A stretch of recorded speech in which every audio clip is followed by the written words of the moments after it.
Part 2. But just as I was about to leave, Malcolm's bodyguard seized me firmly, blocking my way. Malcolm strutted over, exuding arrogance, and slapped my face with force. You really think you're somebody now, huh? Do you even know whose name this hotel carries? Back in school, weren't you the one always tattling on people? Go ahead, make a call. I'd like to see if anyone's still willing to help you now that we're no longer in school. Clenching my teeth, I locked eyes with him. Malcolm, this is your last warning. Back in school, you were lazy and useless, always fighting or skipping class. I told the teachers for your own good. Now that you're an adult, remember to think about the consequences before you act. Malcolm's eyes scanned the room, surveying our classmates. You all heard that, right? He says I should think about the consequences, haha. Griffin, even if I ruin you today, what are you going to do about it? Do you really think being a top student makes you a big shot? Before you step out of here, you should have checked just how much weight the Fitzroy family carries in Langston. I slowly lifted my head, holding back my anger with great effort. Malcolm, have you ever heard the saying, there's always someone bigger, someone stronger? Some people are not to be trifled with. I advise you to let go of me now, or you'll be the one regretting it later, not me. As soon as I finished speaking, Malcolm sneered. What did you say? I can't afford to offend you? Let me tell you, Griffin, I haven't met a single opponent in Langston. You, a mere civil servant,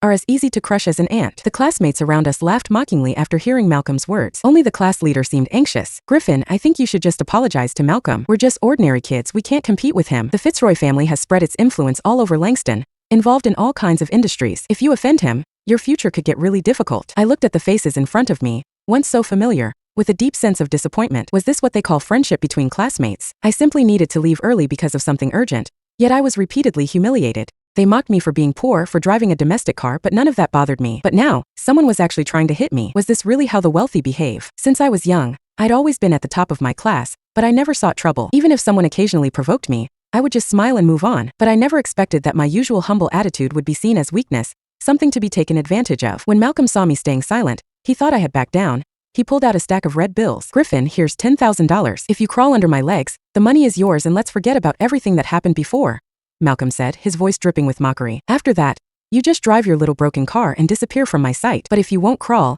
then consider this money your medical expenses. My eyes turned cold with fury. Malcolm, you really are asking for trouble. Do you even know who you're messing with? Instead of backing off, Malcolm only grew more arrogant. You're just a lackey carrying your boss's bags. What kind of status do you think you have? Did you see that Rolls-Royce outside? Just a single chip of its paint could buy you a whole car. I couldn't help but chuckle at his words. That was a Phantom S9, not some ordinary car. For most civil servants, owning one wasn't just unlikely, it was almost unheard of. Yet here I was, driving it around and being treated with respect everywhere I went. How had he managed to turn it into something so worthless in his eyes? Ignorance wasn't the scariest part, but what's worse was when people didn't realize the trouble they brought upon themselves. As soon as Malcolm finished speaking, the room erupted into thunderous applause. The sycophants joined in, clapping and chiming in enthusiastically. Mr. Fitzroy, you're incredible. You're driving a car worth millions of dollars at such a young age. You're truly an inspiration to us all. Exactly. It's an honor of a lifetime to have a classmate like Mr. Fitzroy. Griffin, hurry up and kneel to apologize to Mr. Fitzroy. $1,000 is already more than your annual salary. The lackeys grew more and more excited, while Malcolm became increasingly smug amidst their flattery. He basked in the feeling of being the center of attention,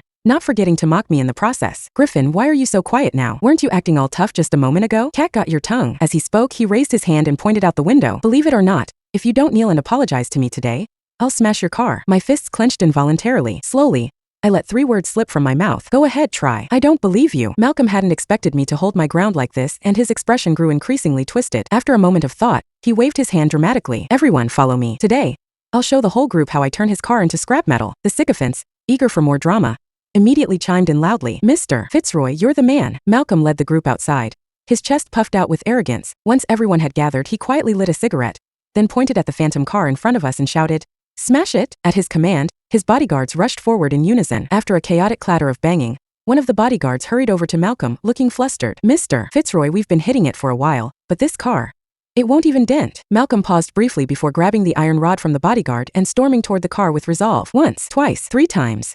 He swung the rod with all his might, delivering dozens of heavy blows. Yet, apart from a few chips in the paint, the car remained unscathed. As Malcolm continued his futile effort, my phone began to buzz incessantly in my pocket. Unable to ignore it any longer, I discreetly answered the call. Hello? Yeah, something came up. I won't be able to make it back right away. Can you inform everyone to move the meeting to Langston Grand Hotel instead? Yes, that's right. The one owned by the Fitzroy Group. Bring the whole team here. I had just hung up the phone when Malcolm, panting heavily, walked toward me. Griffin, your crappy car must have steel bars inside or something. My hands are completely numb from all that pounding. I curled my lips slightly, suppressing a smile. Steel bars? I don't know, but I can confirm one thing. It's bulletproof. Oh, and I think you should know the name of the car you've been smashing. It's called a Phantom S9. And no, it's not any cheaper than your Rolls-Royce. After hearing my words, Malcolm still acted unimpressed, his face full of disdain. Don't give me that nonsense. It's just some lousy domestic car. I don't believe it could be worth that much. At that moment, Someone in the crowd suddenly shouted, "Look over there." Hearing this, the crowd immediately turned their heads. A convoy of military vehicles, with over 10 pickups bearing military license plates, drove toward us in a grand procession. Malcolm immediately put down the iron rod in his hand and greeted them with a smile. "Welcome, leaders. You should have let me know in advance so I could make preparations." At that moment,